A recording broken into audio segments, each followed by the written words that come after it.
Hey guys, and welcome back to my channel. This lesson is divided into 3 video tutorials. This is the first drawing video, which is about proportion and structure of a 3/4 neck bones view.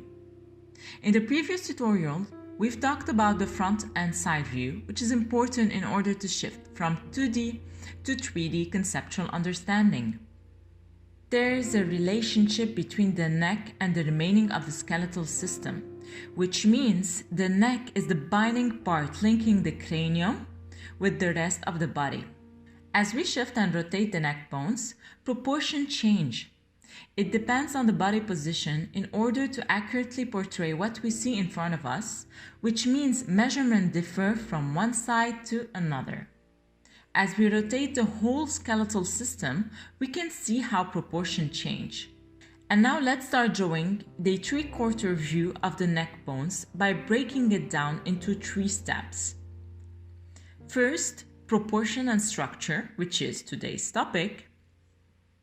Second, anatomical spheres. And third, last but not least, the light and shadows. And these two, we'll be seeing them in 2 other tutorials.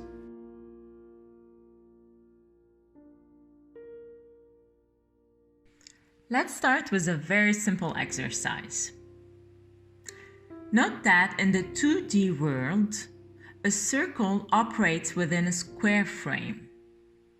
But since we live in the 3D world, these shapes, which are considered perfect the way they are actually not pure circle and squares, which means in the 3D world, the circle and the square, they change form into cubic and spheric shape.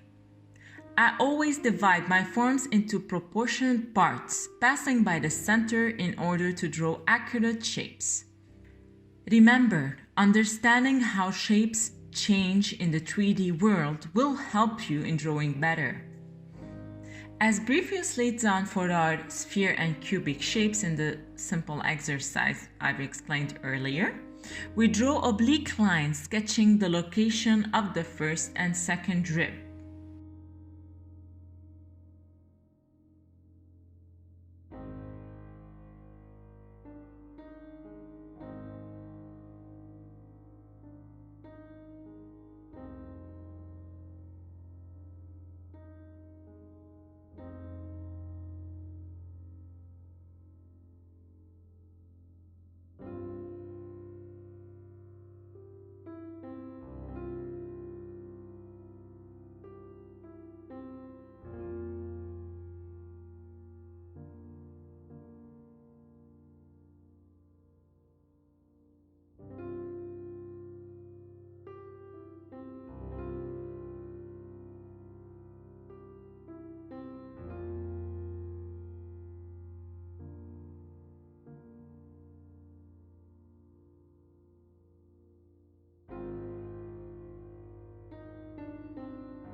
And now let's draw a line passing by the center of our 2 parallelograms. I hope I said this good because it's really hard when you have a French accent trying to speak English correctly with the correct accent.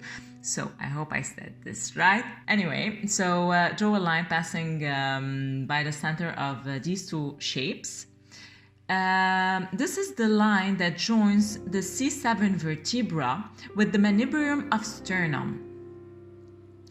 The manubrium of sternum begins at the bottom of our first rib sphere location and ends at the bottom of our secondary rib spheric location. Okay, I'm gonna repeat that. The manubrium of sternum begins at the bottom of the first rib sphere location, the first rib location that we've portrayed in our first parallelogram, and ends at the bottom of our second rib location, which is the second parallelogram we've drew.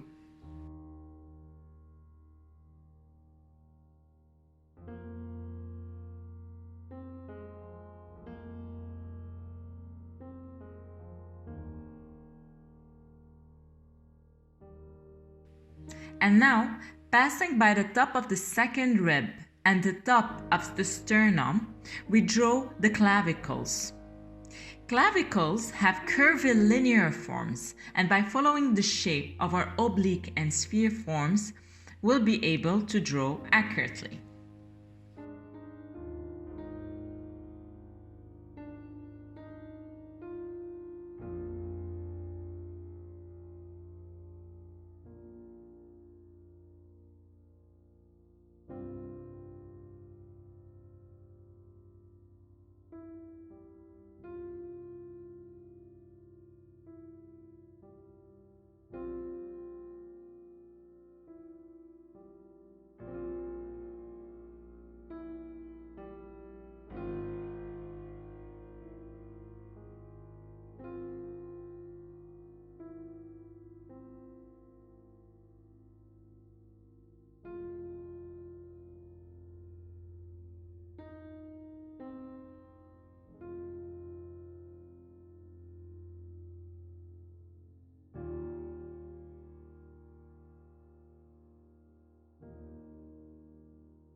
And that is it. I hope that this video was helpful. If you have any comment, don't hesitate to write it down in the comment box below. Make sure to give this video a thumbs up and subscribe to my channel for more art inspiration. I'll see you next time. Ciao!